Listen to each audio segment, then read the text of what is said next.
The more aware a person becomes, the harder it is to hide from these inner realities.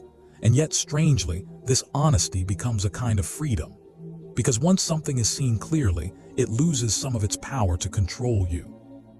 Many people do not seek this kind of clarity because it requires patience with oneself. It requires admitting mistakes without immediately defending them. It asks a person to grow slowly rather than dramatically. But those who continue choosing awareness learn something important. Growth rarely happens in the loud moments of life. It happens in quiet adjustments made again and again when no one is watching. This is why mature awareness often feels invisible to the outside world. There are no dramatic signs of it, no announcements, no sudden transformation that everyone immediately recognizes. Instead, the changes unfold through countless small decisions. Choosing not to speak harshly when anger rises. Choosing to listen carefully when someone else is struggling to express themselves. Choosing reflection instead of impulsive judgment.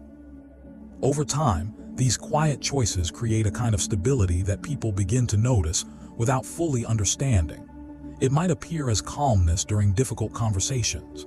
It might appear as patience when situations become frustrating, or simply as a steady presence that does not shift dramatically with every change in circumstance. This steadiness becomes its own form of communication. And yet, living with this kind of awareness can sometimes create a subtle distance between you and the environments you once felt comfortable in. It is not because you are rejecting others, and it is not because you believe you have anyone. It simply happens because your relationship with certain patterns has changed.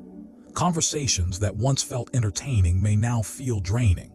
Conflicts that once felt urgent may now feel unnecessary.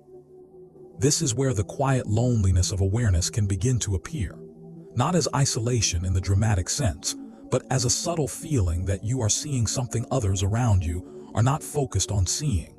You may notice deeper motivations behind certain behaviors. You may recognize emotional patterns repeating in conversations that others treat as random events. And noticing these patterns changes how you participate. Society, in many ways, is structured to keep people moving quickly. Quick reactions, quick opinions, quick judgments. Reflection slows that rhythm down. When someone chooses depth, they step slightly outside the pace that most people have become used to. And this slower rhythm can sometimes feel unfamiliar to those who are used to constant movement. But awareness does not ask you to separate yourself from others. It asks you to understand yourself clearly enough that you can interact with others more thoughtfully.